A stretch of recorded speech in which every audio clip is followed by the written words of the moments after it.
حميد مجيد نوينا تعلم وتعليم وتذكر تذكير ونفع والانتفاع والإفادة والاستفادة والحث على التمسك بكتاب الله وسنة رسوله والدعاء إلى الهدى والدلالة إلى الخير ابتغاء وجه الله ومرضاته وقربه سبحانه وتعالى. سبحانك لا علم لنا إلا ما علمتنا إنك أنت العليم الحكيم وتب علينا إنك أنت التواب الرحيم. رب اشرح لي صدري ويسر لي أمري واحلل عقدة من لساني يفقهوا قولي وسدد لساني واهد قلبي بحق سيدنا محمد صلى الله عليه وسلم. اللهم لا سهل إلا ما جعلته سهلا وأنت تجعل الحزن إذا شئت سهلا. اللهم أغننا بالعلم وزينا بالحلم وأكرمنا بالتقوى وجملنا بالعافية برحمتك يا أرحم الراحمين. لا حول ولا قوة إلا بالله العلي العظيم العزيز العليم عدد كل حرف كتب يكتب أبد الآمن ودهر الدائرين. رضي الله عني وعنكم عن جميع المسلمين. بسم الله الرحمن الرحيم. فصل في فضائل بعض السور والآيات التي ورد فضلها في الأحاديث غير الموضوعات. Alhamdulillah, segala puji syukur kehadirat Allah Subhanahu wa taala yang telah mengumpulkan kita, yang telah memberikan nikmat umur dan kesehatan kepada kita sehingga kita pada malam hari ini dikumpulkan oleh Allah Subhanahu wa taala dalam perkumpulan yang mulia, yaitu adalah membaca surah daripada surah di dalam Al-Quran, dan kita menuntut ilmu, dan mudah-mudahan apa yang kita pelajari, apa yang kita dengarkan mendapatkan pahala dari Allah Subhanahu wa taala, dan apa yang kita baca bernilai ibadah di sisi Allah Subhanahu wa taala, dan mudah-mudahan perkumpulan kita ini menjadi penyebab dosa-dosa kita diampuni oleh Allah Subhanahu wa taala. Kemudian setelah kita mengetahui fadilat-fadilat dan keistimewaan Al-Quranul Karim yang diturunkan oleh Allah Subhanahu wa taala kepada Nabi Muhammad sallallahu alaihi wasallam, kemudian di sini ada bab atau pembahasan tentang fadilat-fadilat surah yang ada di dalam Al-Quran. Yang pertama, keistimewaan yang diberikan oleh Allah Subhanahu wa taala terhadap surah Al-Fatihah. Surah Al-Fatihah. Jadi Rasulullah sallallahu alaihi wasallam mengatakan kelebihan surah Al-Fatihah, wajah Nabi, Fatihatul kitab ta'dilu bi thulutsayil Quran. Bacaan surah Al-Fatihah yang sering kita baca ta'dilu menyamai dengan 2/3 dari Al-Quran. Al-Quran dibagi 3, berarti pahala membaca surah Fatihah itu besar di sisi Allah Subhanahu wa taala, menyamai dengan 2/3 dari Al-Quran. Dan surah Al-Fatihah ini adalah satu-satunya surah yang di dalam Al-Quran yang diwajibkan oleh Allah umat Nabi ini ketika dia melaksanakan ibadah salat harus membacanya.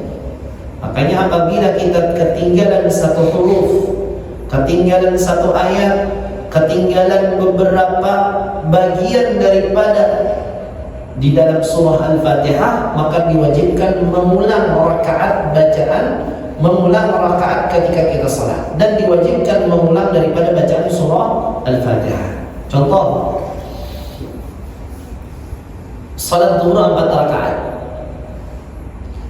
Ternyata rakaat yang pertama dia membaca surah Al-Fatihah berjemaah nih. Ternyata ketika rakaat yang kedua rupanya melamun. Ternyata Allahu Akbar menjadi imam rukuk. Ada sempat kita membaca surah Al-Fatihah. Sami'allahu liman hamidah. Allahu Akbar menjadi imam. Hanya kita membaca Bismillahirrahmanirrahim, imam sudah dalam keadaan sujud. Tinggal nih, mayang imamkah dan surah Fatihah. Nah, apabila ternyata lamunan kita ini sadar tapi sudah dalam keadaan sujud, dirinya pun dalam keadaan sujud serta dengan imam, maka ketika sudah sampai imam salam, maka si fulan ini menambah 1 rakaat karena ketinggalan 1 surah, yaitu surah Al-Fatihah. Maka surah Al-Fatihah ini adalah surah yang mana diberikan oleh Allah kepada Nabi Muhammad, itu menyamai dengan 2/3 dari Al-Quran. Dan surah Al-Fatihah pun dikatakan oleh Rasulullah, Al-Fatihatu lima quri'alah. Surah Al-Fatihah ujar Nabi tergantung niat apa yang kita bacakan terhadap surah Al-Fatihah. Kalau niatnya minta kekayaan kepada Allah, diberikan oleh Allah kekayaan. Apabila minta keberkahan, diberikan oleh Allah keberkahan. Makanya almarhum guru Songkul, beliau mengatakan, amun hendak hidup berkah, ujar beliau, diberikan rezeki oleh Allah Subhanahu wa taala, membaca surah Al-Fatihah itu sehari 100 kali. Bisa dibagi habis subuh 10 kali, habis zuhur 21, habis asar 22, habis maghrib 23, habis isya 24. Pas 100. Subuh 10, zuhur 21, asar 22, maghrib 23, habis isya 24. Total jumlahnya 100. Bisa juga kalau membaca surah Al-Fatihah langsung satu kali membacanya langsung 100 bisa. Nah, kenapa fadilatnya termasuk mendatangkan keberkahan kehidupan yang diberikan oleh Allah. Makanya ujar Nabi, surah Al-Fatihah tergantung niat apa yang kita bacakan dengan surah Fatihah tadi. Makanya ada satu cerita yang terkenal, masyhur. Ada beberapa sahabat, 3 orang sahabat yang mereka ini melakukan perjalanan. Ternyata ketika melakukan perjalanan ini, bekal yang mereka bawa habis, makanan habis, minuman habis. Dan mereka ini 3 orang sahabat ini pasrah. Apabila Allah memanjangkan umur, alhamdulillah. Apabila ternyata Allah mengambil nyawa kami, ujarnya, kami pun pasrah kepada Allah Ta'ala. Ternyata 3 orang sahabat ini rupanya menemui satu kampung, perkampungan. Alhamdulillah, barangkali di sini ada beberapa makanan.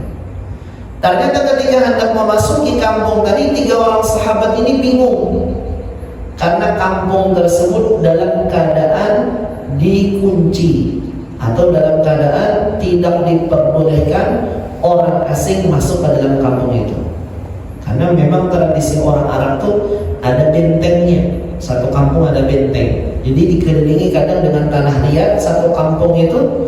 Kemudian di akhir daripada itu ada seperti gerbang. Gerbang itu diperbolehkan siapa yang masuk, siapa yang keluar. Ternyata gerbangnya dalam keadaan terkunci. Jadi 3 orang sahabat ini, apa kita mencari makanan kalau gerbangnya terkunci? Mereka akhirnya mengetuk gerbang perkampungan tadi, akhirnya dibuka oleh penjaga. Siapa sampian bertiga ini? Ujar 3 orang sahabat Nabi, kami adalah orang yang musafir. Kami menginginkan makanan, kalau ada kalian mempunyai makanan. Ujar penjaga gerbang, mohon maaf, orang asing saat ini dilarang masuk ke kampung kami. Dengan sebab saat ini kepala kampung kami ini, pengurus kampung kami ini, ketuanya dalam keadaan sakit keras. Karena dalam beberapa hari yang lalu beliau tersengat bisanya kalajengking. Nah, sahabat ini menunggu di luar. Rupanya di antara orang yang hadir di sana, yang membuka gerbang itu lapor kepada atasan. Ternyata ketika lapor kepada atasan, ujarnya itu ada 3 orang asing di depan gerbang perkampungan kita, apakah diterima atau tidak? Ujar orang yang hadir, sesepuh orang-orang kampung tadi, nanti dulu dibuka, kita musyawarah. Ternyata ujar hasil musyawarah, tidak diperbolehkan orang asing masuk ke dalam kampung kita kecuali dia adalah seorang tabib atau dokter. Seorang tabib. Padahal kepala kampung ini sudah diobati oleh berbagai macam tabib dan dokter, kada juga sembuh dari gigitan kalajengking tadi. Rupanya di antara yang hadir menyarankan, kita coba 3 orang yang di luar gerbang itu, barangkali ada di antara mereka yang bisa menyembuhkan kepala kampung kita ini. Panggil orang yang 3 tadi, dipanggillah oleh penjaga gerbang.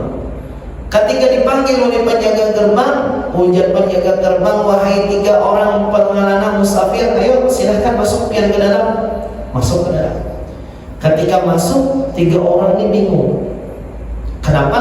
Karena dihadapkan oleh satu masalah yang besar, mengobati orang yang tersengat kalajengking. Ujar sahabat si fulan, adakah pian ilmunya? Ujar sahabat Nabi yang satu, aku kadeda. Pian pang adalah kadeda juga. Ujar nang saifung pian pang kadeda juga. Karena aku kada pernah belajar ilmu pengetahuan tentang mengobati orang yang tersengat kalajengking. Ujar nang saifung, amun kita kadeda yang mengobati ini, kita bakalan dihukum di kampung sini, karena kada boleh orang asing, orang musafir masuk ke dalam kampung.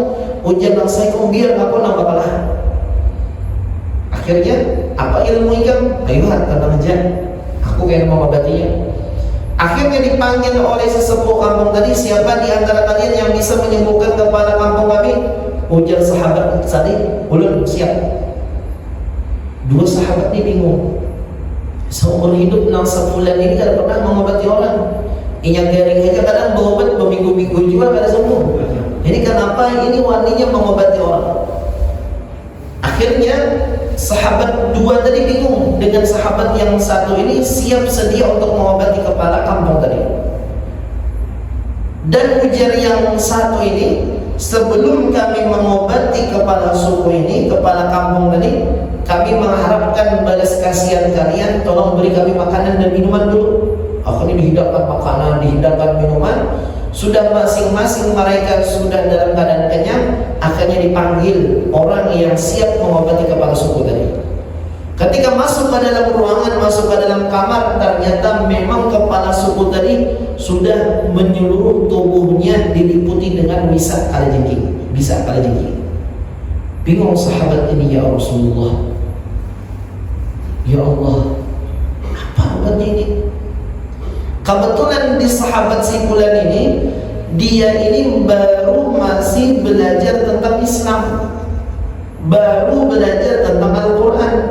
Jadi karena Al-Quran ini adalah surah yang pertama yang paling penting untuk dipelajari adalah surah Al-Fatihah, akhirnya sahabat ini hafal cuma surah Al-Fatihah. Akhirnya ditiup di baju. Setelah itu ujarnya, silakan diminumkan. Udah dipesah tawakal. Kalau pada sembuh ya bismillah, kalau sembuh bismillah udah. Ternyata dengan izin Allah Subhanahu wa taala diminum oleh kepala kampung tadi, dalam keadaan minum tersebut ada perubahan, sedikit demi sedikit keluar keringat. Akhirnya dengan izin Allah dalam beberapa jam sadar kepala kampung tadi. Setelah 1 hari ditunggu, ternyata sudah stabil dalam keadaan sudah bisa bergerak badannya. Ujar tokoh kampung tadi, kalian termasuk orang yang bisa mengobati kepala kampung kami. Artinya di antara kalian ini sudah berhasil mengobati kepala kampung kami, maka kami memberikan hadiah. Diberi hadiah, punya hadiahnya. Akhirnya dibawa oleh sahabat tadi ke kota Madinah. Bingung sahabat dan mengobati ini. Bingungnya kenapa? Ujarnya, seumur hidup aku tidak pernah mengobati orang, baru ini mengobati orang. Ternyata dengan izin Allah Subhanahu wa taala sembuh. Lapor kepada Nabi. Ujar sahabat tadi, ya Rasulullah, ulun sudah menyembuhkan seseorang yang dalam keadaan tersengat kalajengking. Apakah boleh kami memakan hadiah yang diberikan kepada kami? Ujar Nabi, apa yang engkau obati? Ulun ya Rasulullah mengobatinya dengan bacaan surah Al-Fatihah. Ujar Nabi, apa hadisnya? Al-Fatihatu lima quri'alah. Bacaan Fatihah tapi tergantung dengan niat kita membacanya. Makanya bila dalam keadaan apapun dalam keadaan mendesak apapun, ingat bacaan yang paling mulia, yang paling hebat tergantung dengan apa yang kita niatkan di dalam hati sesuai hadis Nabi adalah membaca surah Al-Fatihah. Itu fadilat yang pertama. Kemudian yang nomor 2 tentang fadilat surah Al-Baqarah. Jadi di dalam Al-Quran itu ada satu surah yang namanya surah Al-Baqarah. Dan surah Al-Baqarah ini surah yang paling panjang di dalam Al-Quran. Ya, kejadian berjamaah salat Isya. Waladdallin. Amin. Bismillahirrahmanirrahim. Alif Lam Mim. Dzalikal kitabu la raiba fihi hudan lil muttaqin. Datang makmum. Allahu Akbar, makmum ni. Ujar makmum, kenapa kada tuntung-tuntung surahnya? Sarakaat sudah berapa menit kan tuntung. Rupanya imam ini kebetulan hafal Al-Quran. Hafal Al-Quran, akhirnya yang dibaca adalah surah Al-Baqarah. Lumpi makmum tadi habis tunggu sembahyang. Ada apa lagi baca tadi? Bacanya imamnya pas benar. Surah apa yang dibaca tadi? Ujar orang surah Al-Baqarah mana? Surah sapi mana? Oi. Akhirnya setelah beberapa hari datang pulang. Hendak mengerjakan salat Isya, imamnya sama. Akhirnya bertakun dulu. Ini surah apa yang dibaca nih? Ujar orang surah gajah. Oh, boleh. Gajah lebih kenal daripada sapi. Alam tara kaifa fa'ala rabbuka bi ashabil fil. Oh, pasal dah seluruh surah gajah. Boleh. Kenapa paman pian boleh? Gajah lebih ganas dari sapi. Sapi hanya melumpi boleh gajah.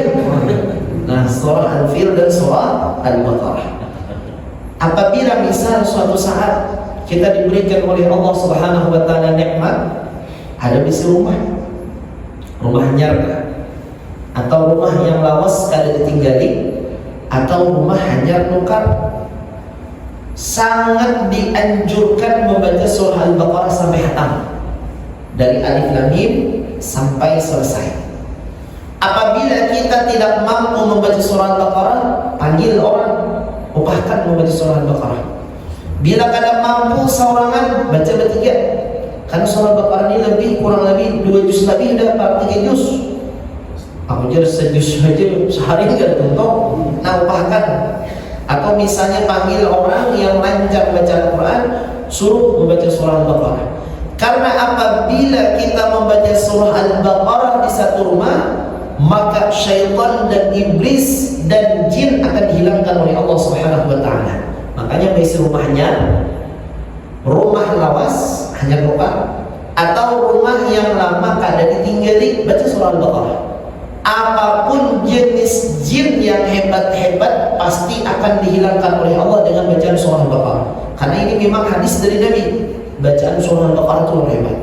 Karena di dalam surah Al-Baqarah ini ada 2 surah, ada 2 ayat yang luar biasa. Itu ayat Al-Kursi dan ayat Amanah Rasul. 2 itu paling luar biasa. Jadi bacaan yang kita baca dari surah Al-Baqarah ini menghilangkan yang namanya jenis jin-jin dan syaitan yang ada di dalam rumah.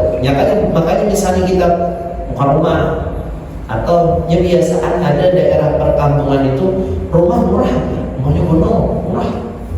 Itu jangan anu lagi, ibaratnya aman misalnya tukar aja.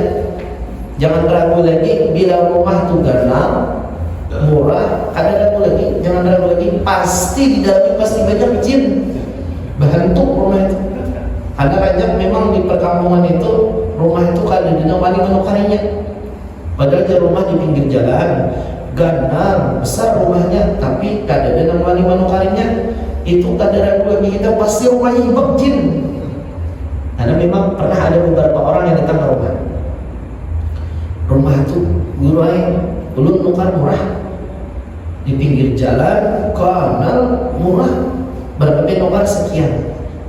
Ternyata jinnya hibah. Woi, apa amalannya? Supaya jangan ada jin lagi dalam rumah, baca surah Al-Baqarah.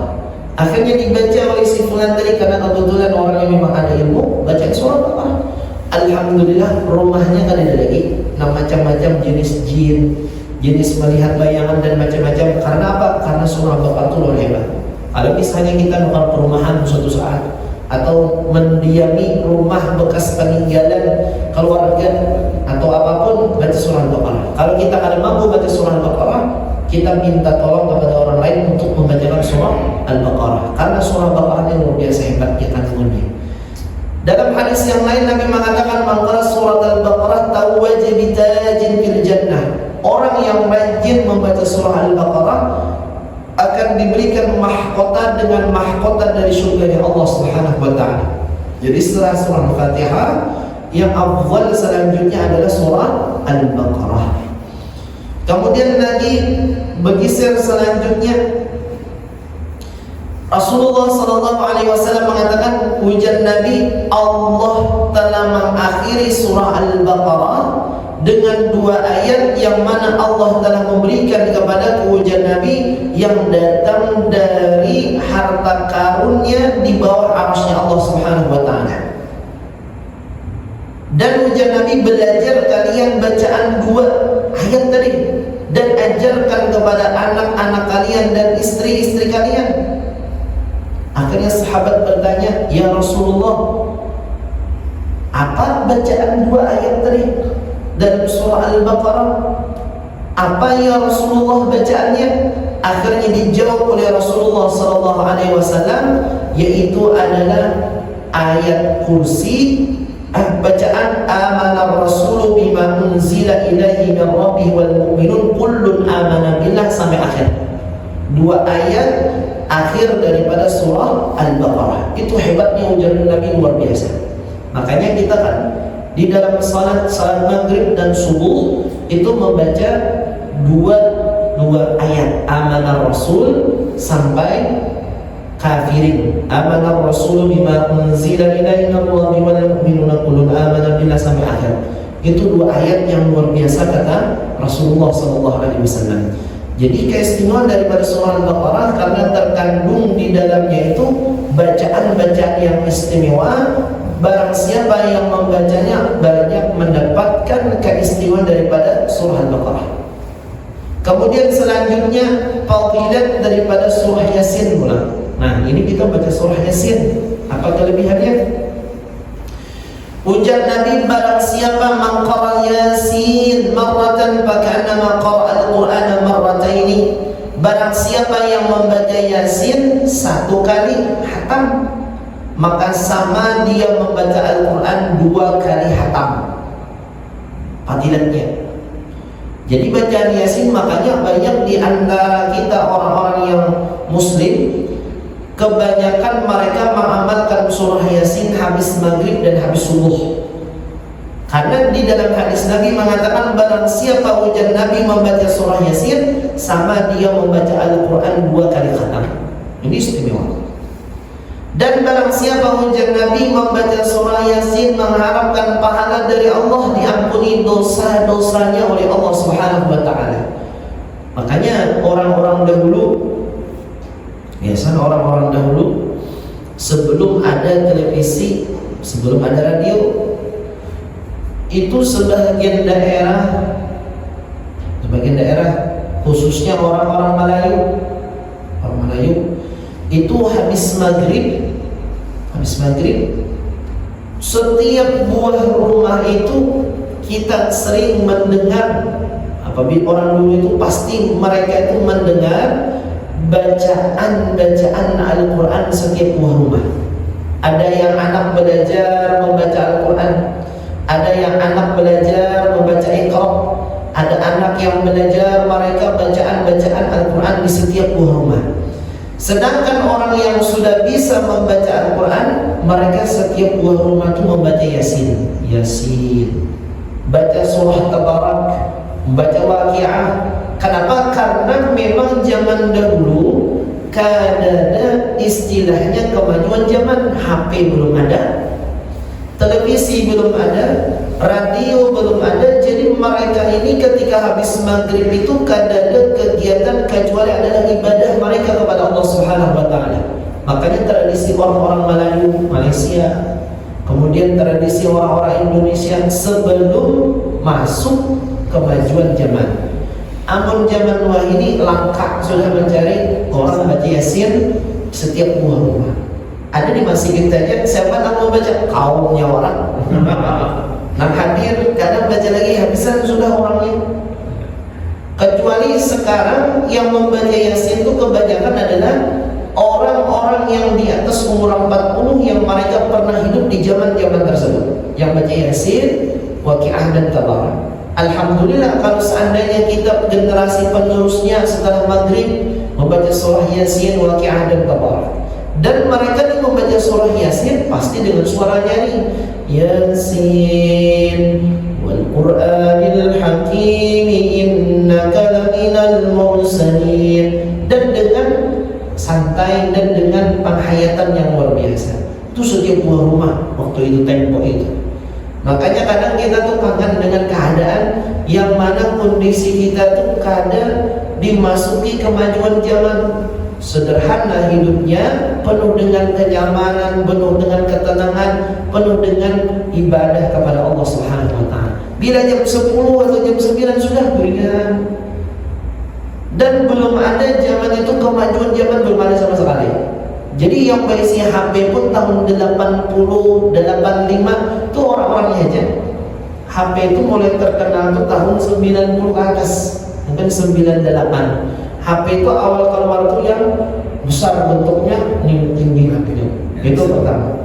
Jadi kalau di rumah misalnya ada orang berisi telepon, itu hampir dikatakan orang-orang kaya. Atau berisi HP yang gonol ini dikatakan orang kaya waktu itu. Zaman sekarang sudah majunya zaman, tapi nilai-nilai ibadah kepada Allah sudah semakin berkurang. Jadi ujar Nabi, barang siapa yang membaca surah Yasin mencari pahala dari Allah Subhanahu wa taala, mencari ridha dari Allah, maka dia akan mendapatkan ampunan dosa-dosanya. Dan ujar Nabi, bacalah surah Yasin di hadapan mayat-mayat kalian. Jadi apabila ada orang meninggal dunia, baca surah Yasin. Sekarang zaman yang membaca surah Yasin itu orang-orangnya belum. Mayat meninggal, jenazah meninggal, anak, keluarga, saudara, mereka tidak ada kadang yang baca surah Yasin. Justru yang membaca surah Yasin itu adalah jiran-jiran mereka. Mana jenazahnya? Ma bagian baca surah Yasin dulu. Jadi tradisi yang luar biasa orang-orang dahulu, apabila ada jenazah meninggal dunia, yang paling utama yang mereka baca adalah surah Yasin. Jadi kalau daerah perkampungan sampai hari ini masih, alhamdulillah masih ada. Apabila almarhum jenazahnya meninggal, itu jiran-jiran, tamu-tamu mereka ini ketika datang bukan sekedar melayat, tapi dulu membaca surah Yasin. Kemudian yang kedua, zaman sekarang di daerah perkampungan itu apabila jenazah diturunkan ke kubur, dimasukkan ke liang lahat, itu di antara tokoh agamanya membaca surah Yasin. Jadi bacaan yang kedua yang mereka baca, bacaan setelah mereka baca Yasin di rumah, kemudian mereka membaca Yasin ketika turunnya jenazah ke dalam kubur. Alhamdulillah kalau perkampungan kita masih dalam keadaan itu. Tapi sekarang banyak sudah perkampungan jenazah itu kubur sudah. Artinya bila meninggal mencari orang yang menyembah yang akan itu aneh. Ada salah satu keluarga yang pernah bertemu satu perkampungan yang bukan perkampungan daerah Banjar. Ternyata dia ini bertemu kebetulan yang wafat ini keponakan beliau. Apa yang terjadi? Mencari orang yang menyembah yang akan aja langka. Mencari yang menyembah yang langka. Jauh harap-harap membaca surah Yasin, mencari orang salat jenazah pun sulitnya minta ampun. Tapi alhamdulillah daerah perkampungan kita nih yang disediakan yang pertama itu bukan kopi dan teh, tapi disediakan susunan Yasin. Kalau bisa baca Yasin. Kalau tidak bisa baca Yasin, ya paling tidak bacalah ayat-ayat di dalam Al-Quran yang kita hafal, yang mana tujuannya dihadiahkan kepada orang yang di hadapan kita, dengan harapan mudah-mudahan bacaan yang kita baca ini diterima Tuhan dan menjadi penyebab dosa si fulan dikurangkan oleh Allah dan mudah-mudahan mendapatkan rahmat dari Allah Subhanahu wa ta'ala. Dan ujar Nabi lagi, barang siapa yang membaca Yasin ketika pertengahan siang, mungkin sekitar jam 12 lah, paling jarang kita ketemu. Kalau habis maghrib sering kita mendengar orang baca Yasin, habis subuh sering kita mendengar. Ternyata ada hadis Nabi, barang siapa ujar Nabi membaca surah Yasin ketika pertengahan siang, jam 12 pertengahan, maka akan dikabulkan hajatnya oleh Allah Subhanahu wa ta'ala. Jadi apa? Apabila ada hajat, keinginan minta kepada Allah Subhanahu wa ta'ala, baca surah Yasin waktu siang, sadran nahar, qudiyat hawaiju, akan dikabulkan hajatnya pada Allah Subhanahu wa ta'ala. Minta. Tapi bacanya waktu siang, sekitar jam 12 jam 1 siang, ketika tergelincir matahari. Nah kita nih jarang nih melakukannya. Kalau habis maghrib sering, habis subuh bisa, tapi kalau siang ketika jam 12 mangka. Sampai ada satu cerita Imam Syafi'i mengatakan, aku pernah menjadi Imam Syafi'i mendengar dari sebagian orang-orang saleh bahwa ada satu kejadian di kota Yaman. Ada satu kejadian yang luar biasa di kota Yaman. Ada seorang hamba Allah ini meninggal dunia, dikubur. Habis dikubur, akhirnya orang yang menghadirkan prosesi penguburan tadi meninggalkan tempat tadi, sudah pulang ke tempatnya masing-masing. Ketika mereka mengarah untuk pulang, ternyata mereka mendengar di dalam kubur itu bunyi pukulan seperti orang yang dipukuli, wadiqan alifan, dan seakan-akan pukulan tadi luar biasa kerasnya dan menyakiti. Akhirnya orang yang hadir ini, apa bunyi apa tuh? Seperti bunyi orang yang dalam keadaan dipukuli di kota Yaman tadi. Akhirnya mereka ini kembali ke kubur tadi, melihat apa yang terjadi. Oh ternyata setelah itu, setelah mereka mendekati yang namanya makam yang baru mereka kuburkan, keluar di dalam kubur anjing yang berwarna hitam. Anjing, kalbun aswad, kancing yang berwarna hitam. Akhirnya di antara sana itu kebetulan ada seorang syekh, seorang guru besar, yang mana beliau ini memimpin prosesi penguburan si jenazah ini. Ujar syekh tadi, wahai anjing, apa yang ikam melakukan di sini? Ujar ulama tadi, rupanya dengan izin Allah Subhanahu wa ta'ala, anjing yang berwarna hitam tadi, ujar anjing, aku ini amalnya si mayit ini. Aku ini adalah pekerjaan si mayit ketika hidup di dunia, dia banyak maksiat kepada Allah. Akhirnya aku keluar dari kubur ini, ujar anjing tadi.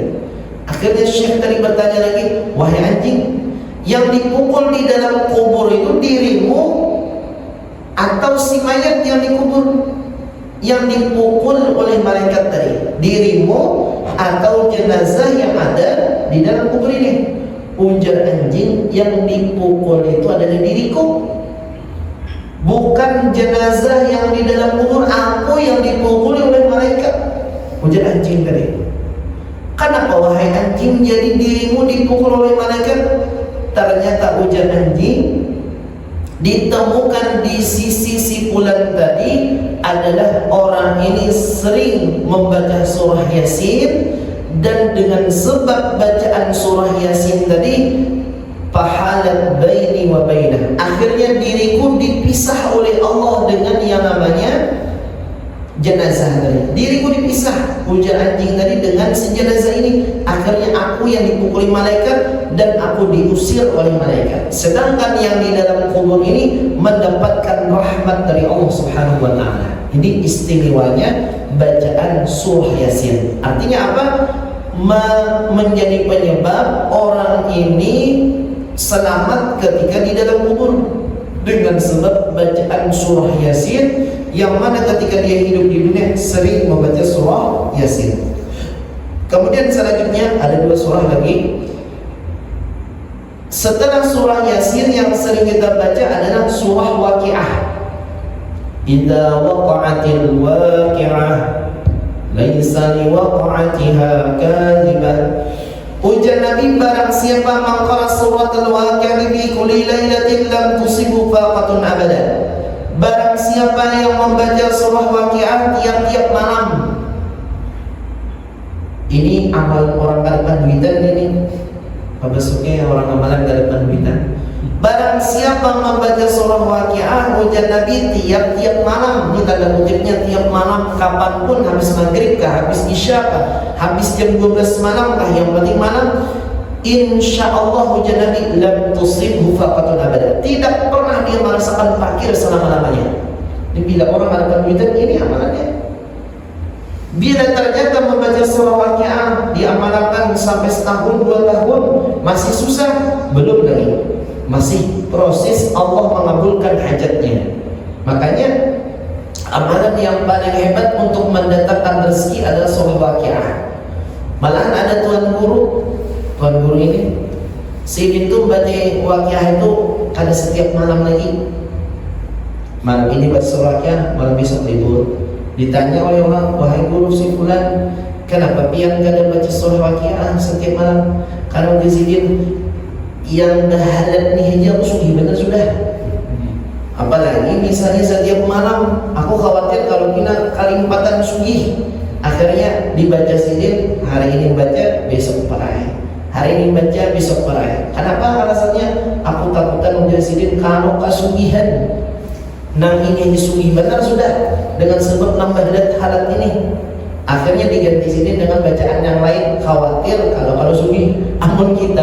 Oh ya Allah, sugih lagi, tambah sugih lagi. Ternyata guru tadi takutan terlalu banyak kasugihan, terlalu banyak sugih. Ternyata amalannya dari Nabi ujar sidin, bila orang tuh membaca surah Waqiah tiap malam, kadang pernah hidupnya merasakan fakir dan kesusahan. Itu janji dari Rasulullah dan pasti terbukti. Makanya banyak sahabat-sahabat Nabi seperti Sayyidina Abu Bakar, Sayyidina Utsman, Sayyidina Abdurrahman bin Auf, mereka diberikan kekayaan oleh Allah karena mengamalkan amal yang datang dari Nabi. Dan ujar Nabi lagi, alimu nisa'akum surat al-Waqiah, ajari istri-istri kalian membaca surah Waqiah, fa innaha suratul ghina, karena surah Waqiah ini surah kekayaan. Bila kita nih kan kau baca surah Yasin, surah Waqiah, pelajari ujar Nabi bini yang membaca itu berusaha, insya Allah rumah tangga tetap diberikan kekayaan. Jadi bini yang baca Waqiahnya, kita nambah gawinya. Pokoknya di antara penduduk rumah kita ini, yang tinggal di rumah kita ini, paling tidak kalau hendak mendapatkan rumah tangga yang penuh dengan kekayaan harta yang berkah dari Allah, penduduknya nang tinggal di rumahnya itu harus membaca surah Waqiah setiap malam. Bila kada anak bini, bila kada bini kita. Karena surah Waqiah wajah Nabi mendatangkan harta dari Allah Subhanahu wa ta'ala. Ini surah kaya namanya. Jadi habis subuh bisa, atau habis maghrib bisa, habis isya pun bisa. Kemudian yang terakhir adalah surah Tabarak. Tabarak, surah Al-Mulk atau disebut dengan surah Tabarak. Ujar Nabi, barang siapa yang membaca surah Tabarak, Tabarakalladzi biyadihil mulku wa huwa ala kulli syai'in qadir, maka dia akan diberikan oleh Allah Subhanahu wa taala aman di dalam kubur. Diberikan keamanan oleh Allah Subhanahu wa taala di dalam kuburnya dengan sebab dirinya membaca surah Tabarak. Jadi amun hendak jasad kita kada hancur di dalam kubur, apa amalannya? Baca surah Tabarakalladzi biyadihil mulku wa huwa ala kulli syai'in qadir. Dan di dalam hadis lagi Rasulullah sallallahu alaihi wasallam bersabda, ujar Nabi, فَإِنَّهُ بَلَغَنِي أَنَّ رَجُلًا كَانَ يَقْرَأُ مَا يَقْرَأُ شَيْئًا غَيْرَ وَكَانَ كَثِيرَ الْخَطَايَا فَنُشِرَتْ جَنَاحَهَا عَلَيْهِ قَالَتْ Rabbighfir lahu fa innahu kana yunzil qiraati. Dan ternyata surah Tabarak tadi, ada seorang hamba Allah ini, dia sering membaca surah Tabarak ketika meninggal dunia, ketika hidup di dunia banyak mempunyai dosa, kesalahan kepada Allah Subhanahu wa taala. Ternyata surah Tabarak tadi berpandir, ya Allah, ampuni si fulan ini.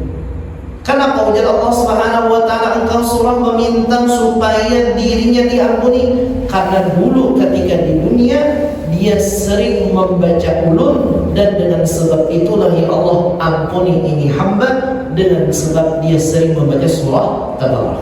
Kemudian bagian akhir ada satu kejadian nyata. Ada dulu santri Al-Falah angkatan tahun 97 kalau ada salah. Angkatan 97 atau 96, antara 96 dan 97. Kebetulan yang menceritakan nih satu angkatan sama beliau. Jadi meninggal dunia yang si fulan tadi. Jadi geger di masyarakat bahwa penguburan ini harus digali. Entah dengan sebab apa, entah bagi warisan atau dengan sebab kena jalan atau apa, pokoknya kubur itu harus digali. Kebetulan yang angkatan 96 atau 97 ini ceritanya dia ini meninggal dunia habis tamat dari pondok, meninggal dunia. Dan sudah dikubur tuh beberapa tahun sudah. Ternyata setelah beberapa tahun ada semacam ujian dari Allah, kubur ini harus dibongkar, dipindah. Karena dengan sebab ada entah kena jalan atau dijual tanahnya atau apa, pokoknya harus digali. Ternyata ketika digali apa yang terjadi? Ketika dibongkar jenazah almarhum tadi, yang tempatan pondok tadi, disaksikan oleh masyarakat dan sesepuh yang hadir di sana, ternyata jasadnya pada hancur.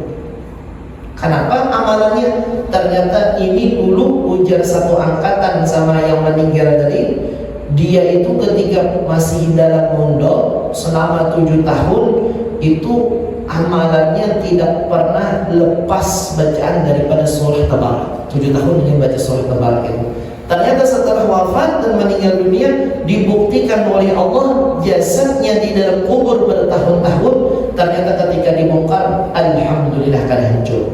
Nah, ini karunia dari Allah Subhanahu wa taala. Allah Subhanahu wa taala alam.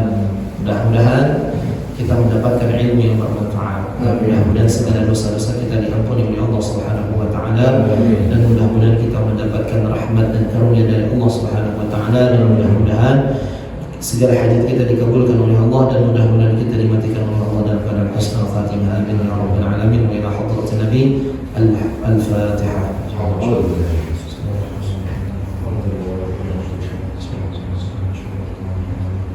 بسم الله الرحمن الرحيم. الحمد لله رب العالمين، والصلاة والسلام على سيدنا محمد وعلى آله وصحبه أجمعين. اللهم انفعنا بما علمتنا وعلمنا الذي ينفعنا ووفقنا في الدين وعلمنا وارزقنا فهم استقامك على ما شهد. ربنا ظلمنا أنفسنا وإن تغفر لنا وترحمنا لنكونن من الخاسرين. ربنا آتنا في الدنيا حسنة وفي الآخرة حسنة وقنا عذاب النار. صلى الله على سيدنا محمد وعلى آله وصحبه وسلم. الحمد لله رب العالمين. تقبل الله منا.